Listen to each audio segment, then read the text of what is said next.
If your humidifier drum won't turn, here are the two most probable causes. The drum itself could be damaged and unable to rotate. You should try turning the drum by hand to see if it's obstructed. Then replace the drum with a new one if required.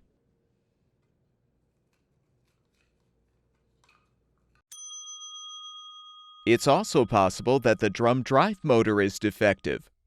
You should first determine that the motor is receiving power from the humidistat before replacing the motor. Humidifier drums and drive motors are both available on our website. Be sure to enter the full model number of your product in our website search bar to find the specific replacement part that will fix your humidifier.